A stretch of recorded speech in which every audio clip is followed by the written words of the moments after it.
안녕하십니까. 2020년 12월 6일 최병민 팩트 시작하겠습니다. 어제 그저께부터 나온 얘기죠. 이낙연 민주당 대표의 위기, 의 문제에 관해서. 그렇지 않아도 제가 유튜브를 해드릴까 하다가 이제 다른 것들 하다가 지금 좀 뒤로 미뤘는데 오늘 그 얘기 좀 한번 해보겠습니다. 저는 원래부터 이낙연 민주당 대표의 그 대권 후보 가능성에 대해서 거의 없다 이렇게 얘기를 해왔었죠. 이재명, 이낙연 둘 다 거의 없다. 그래서 친문 후보를 내세울 것이다. 이렇게 그 예상을 했었고요. 그런데 이제 그 친문의 유력한 후보 중에 한 사람이 김경수 경남도지사였는데 김경수 지사가 2심에서 유죄 선고를 받았기 때문에 거기는 일단 탈락했다 이렇게 봐야 되고요. 뭐 나중에 대법원은 법률심입니다. 법률 적용 여부만 판단을 하는 것이지 그 뭐 유죄가 뭐 예를 들어서 완전히 무죄로 하지 않는 한 그게 뭐 이렇게 사실관계 파악이 뭐가 잘못됐다 뭐 이렇게 얘기하는 건 아닙니다. 법률심이기 때문에. 근데 만약에 거기서 파기환송이 된다고 할지라도 김경수 경남도지사가 다시 뭐 살아 돌아와서 고등법원에 갔다가 다시 대법원에서 확정되고 어쩌고 해서 무슨 대권 후보가 될 가능성, 그러기에는 시간이 너무 짧다 하는 점에서 본다면 김경수 경남지사의 경우에는 끝나는 것이고, 그러니까 민주당의 대선 후보 그 가능성은 없어진 것이고, 그러면 이제 친문 후보가 누가 될 것이냐. 그래서 제가 말씀드렸던 몇 사람이 있었죠. 바로 이제 김두관 전 경남지사, 현재 의원이죠. 의원. 또 뭐 다른 사람이나 뭐 아니면 뭐 이광재 의원이나 뭐 이런 사람들이 혹시 가능할 수도 있겠다. 이렇게 얘기를 해왔고요. 그래서 원래부터 이낙연 민주당 대표의 가능성에 대해서 저는 아주 낮게 봤던 사람이긴 하지만 언론에서 그리고 여론조사에서 계속해서 이낙연 대표의 지지율은 뭐 1, 2위권 뭐 이 정도를 유지하고 있기 때문에 아직도 그렇습니다만은 최근에 이제 최측근 문제 뭐 이런저런 일로 인해서 더욱더 저의 예측이 맞아가는 쪽으로 지금 흐름이 전개되고 있다. 그래서 제가 이낙연 대표의 미래에 대해서 말씀을 드리려고 합니다. 이낙연 대표는 오늘 그 최측근의 발인이 있었는데 그에 앞서서 페이스북에다 이런 글을 올렸습니다. 이 사람아, 왜 거기 그렇게 있어? 우리는 함께 일하거나 각자 생활을 하며 20년을 보냈네. 자네는 착하고 성실한 동지였네. 뭐 이렇게 이제 추모의 글을 올렸는데 이 사람 이제 이낙연 대표 비서실의 부실장이죠. 이 부실장은 국회의원 이낙연 때부터 이제 가장 가까운 거리에서 모셨고요. 그러다 보니까 2013년에 전남지사 경선이 있었는데 이때 각 후보 진영에서 당비대납은 왜 하냐면 이제 권리당원이나 뭐 이런 사람들을 상대로 경선을 할 거 아닙니까? 그러면 이제 자기 편들을 대거 이제 당원으로 가입을 시키고 그 사람들이 투표를 해야 되는데 투표를 하려면 당비를 그 당시에는 6개월이었을 겁니다, 아마. 6개월 당비를 연속해서 내야 되는데 그걸 나중에 후에 한꺼번에 내도 됩니다. 그러니까 6개월비 당비를 내주고서 당신 들어와서 이낙연 후보 좀 찍어주지 뭐 이렇게 한 겁니다. 그 돈이 대략 한 5천만 원 정도 된다고 알려져 있는데 그것을 이 부실장이 지금 현재의 이 부실장이 대납했다. 그래서 이게 이제 위법행위 정치자금법 위반 뭐 이런 걸로 옥살이를 했습니다. 1년 2개월인가. 그래서 그 옥살이는 전남지사인 이낙연 대표를 대신해서 한 옥살이다. 누구든지 다 그렇게 알고 있었죠. 저는 그 수사가 잘못됐다고 봅니다. 그거는 당시에 이 부실장만 처벌할 게 아니고요. 그 돈이 어떻게 이 부실장의 돈이었겠습니까? 저는 이낙연 당시 전남지사 후보의 돈이었다. 뭐 이리저리 뭐 무슨 후원을 받았든 어떻게 했든 그 돈이었다. 이렇게 생각을 합니다. 그러니까 그 수사가 제대로 이루어졌다면 이낙연 대표와의 관계가 없을 수가 없는 돈이다. 이렇게 생각을 하고요. 그런데 그걸로 인해서 2014년에 이 사람이 1년 2개월간 옥살이를 했습니다. 옥살이를 마치자마자 바로 전남지사 특보로 이낙연 대표가 영입을 했죠. 영입이 아니고 특별로 위촉을 했죠. 이거부터가 벌써 나를 대신해서 간 것이다. 뭐 이런 확실한 의사표시 아닌가요? 전 그렇게 보는데 그래서 그 당시에 이낙연 민주당 대표는 여하튼 책임을 안 졌습니다.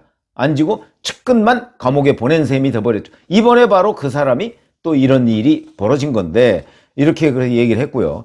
이번에 이제 이 선택을 하게 된 가장 큰 이유는 언론에도 나왔지만 4월 총선 때 종로 선거 사무실에 복합기를 이제 갖다 놨는데 이게 이제 옵티머스 자산운용으로부터 사실상 지원받은 거다. 그래서 이 임대료에 해당하는 만큼이 정치자금법 위반이다. 이렇게 서울시 선관위가 고발을 하는 바람에 조사를 받고 있었는데 조사받는 과정에서 이거 말고 또 옵티머스 로비스트라고 하는 사람이 얘기를 했거든요. 그 얘기가 여러 전남 지역에 있는 여러 기업으로부터도 금품을 받았다.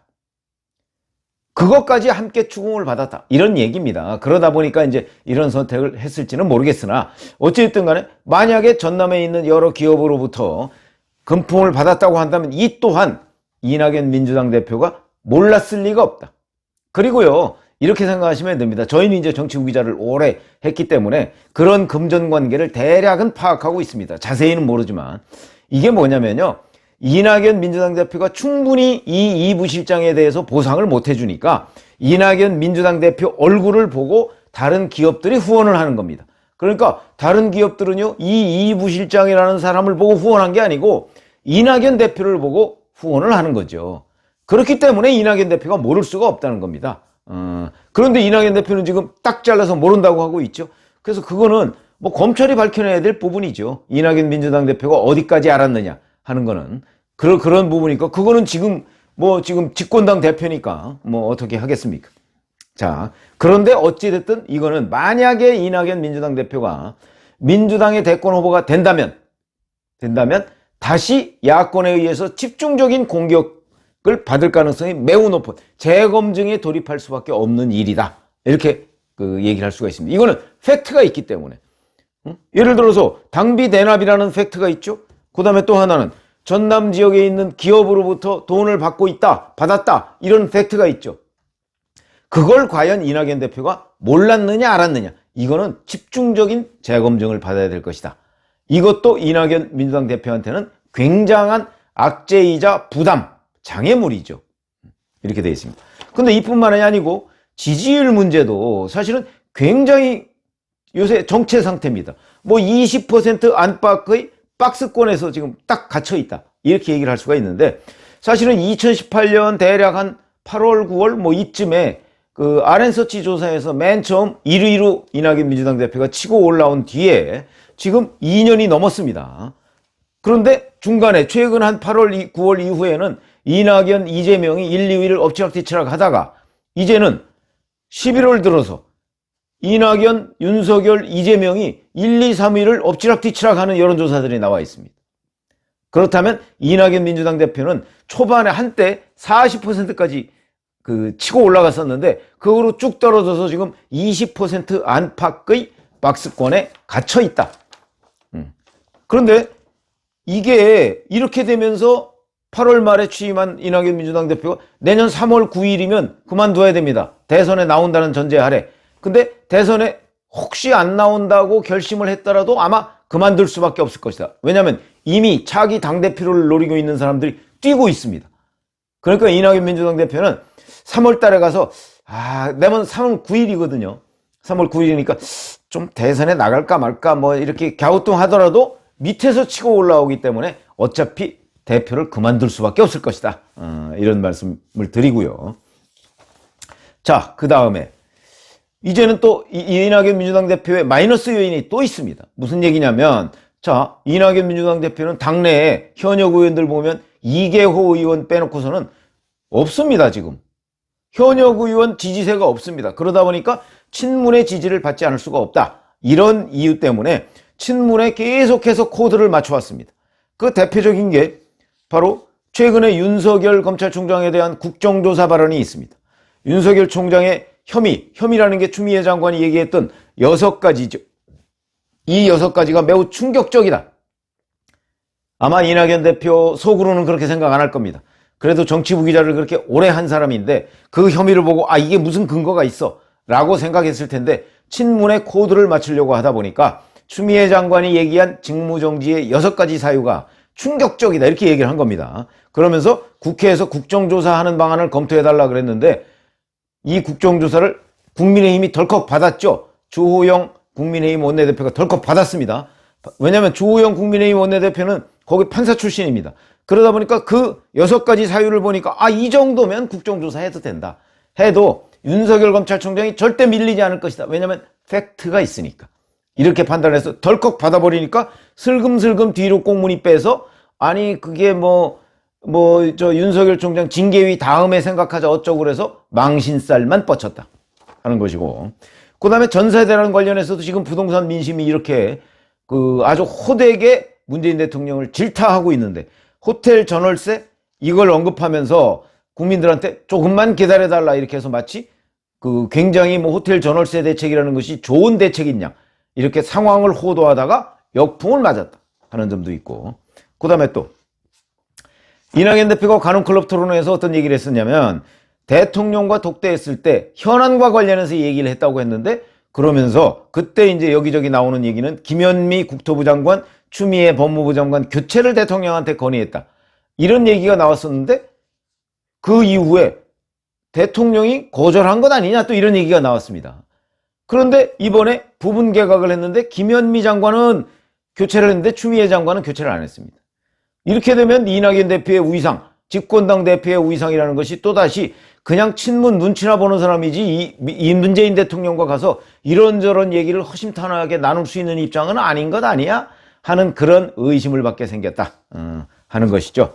그 다음에 또 공수처 드라이브를 걸고 있는데, 이 또한 지금 잘 아시다시피 문재인 대통령이 임기 말로 향하면서 검찰개혁이라고 추미애 장관이 주장하고 있는 이런 것들이 결국은 윤석열 찍어내기였다. 검찰개혁이란 미명 아래 그동안 추진했던 것들이 다 윤석열 찍어내기라는 발톱을 숨기고 있었던 것이다 하는 게 국민들 앞에 다 들통이 나버렸습니다. 그런데도 아직도 공수처 운운하고 있는 이낙연 민주당 대표는 역시 이 공수처 주장하다가 또다시 여론의 역풍을 맞을 수밖에 없다. 이렇게 본다면 이낙연 민주당 대표가 지금 친문 코드 맞추다가 결국 지지율 떨어질 일만 남았다 이렇게 보고요. 그러면은 이낙연 민주당 대표가 다시 지지율 1위로 치고 올라갈 가능성은 거의 없어졌다 이렇게 보는 게 맞는 얘기고, 반면에 이재명 지사의 경우에는 특별히 요즘에 좀 과거와 달리 친문 코드를 맞추려고 노력을 하더군요. 그러나 친문이 거기에 선뜻 손을 내줄 것 같지는 않고요. 그러다 보니까 제가 이제 이낙연 민주당 대표의 미래 이런 제목인데, 그러다 보니까 이낙연 민주당 대표는 문재인 대통령 임기 말과 함께 결국은 이 지지율도 빠지고 나중에는 선택의 여지가 없어서 당대표직 내놓고 내년 3월 9일에 당대표직 내놓고 그러면서 경선에 출마를 한다고 하지만 당의 선택을 받지 못하는, 결국 이런 흐름으로 가지 않을까 하는 것이 제 생각이고요. 여기에다가 하나 더 있습니다. 자, 내년 4월 서울시장, 부산시장 보궐선거가 있죠. 3월 9일에 이낙연 민주당 대표가 그만둔다면 서울, 부산시장 보궐선거 후보를 확정한 뒤일 겁니다. 물론 그 뒤에 확정할 가능성도 있지만 대개의 경우 보면 그래도 한 달 전 정도에는 확정을 해야 될 거 아닙니까? 선거가 4월 7일인데 3월 9일이면 한 달도 안 남은 겁니다. 그렇기 때문에 그때까지는 확정을 해야 될 것으로 보이는데, 자, 그렇게 된다면 서울시장, 부산시장은 국민의힘이 지금 거의 이겼다 이렇게 봐도 과언이 아니고요. 그런데 이제 서울시장은 그렇지는 않죠, 아직. 그러나 이 두 개를 다 패배했을 경우 이낙연 대표의 책임론이 또 불거질 수 있다. 이것도 이낙연 대표한테 결코 호재가 아니다라는 관점에서 본다면 이낙연 대표의 미래는 결국 이런 식으로 지지부진하게 윤석열 검찰총장과 이재명 경기도지사와의 3파전을 형성하다가 2위권으로 떨어지다가 이제 3위권으로 떨어지는 이런 아마 비극을 초래할 가능성이 굉장히 많다고 보고요. 그렇게 된다면 이낙연 민주당 대표의 대권 미래는 없다. 그거는 최초에 제가 여러 차례 유튜브에서 말씀드렸던 것과 결론은 같아집니다. 과정이 좀 지금 이리저리 좀 달라졌을 뿐이죠. 그런 점에서 본다면 오히려 그보다는 이낙연 민주당 대표보다는 아마도 다른 사람, 이재명 지사나 아니면 친문 후보 그쪽의 가능성이 더 있지 않을까. 저는 그렇게 생각합니다. 그래서 근데 이제 지금 현재 그냥 이렇게 이재명 지사도요, 이렇게 1, 2, 3위를 앞다투고 이렇게 하는 이런 형국이 돼가지고는요, 민주당 후보 되게 어렵다고 봅니다. 왜냐하면 이재명 지사가 되는 길은 다른 당내 후보들을 압도적으로 적어도 오차 범위 밖으로 밀어내서 이재명 외에는 대안이 없다 하기 전에는 친문이 이재명 지사한테 어떤 가슴을 열지 않을 것이다. 저는 그렇게 봅니다. 그거는 이재명 지사가 그동안 친문과 보여온 갈등, 지금은 뭐 친문한테 상당히 구애를 하고 있습니다만은 그 갈등을 보면 결코 친문이 이재명 지사한테 호락호락 대권 후보 자리를 내주지 않을 것이다.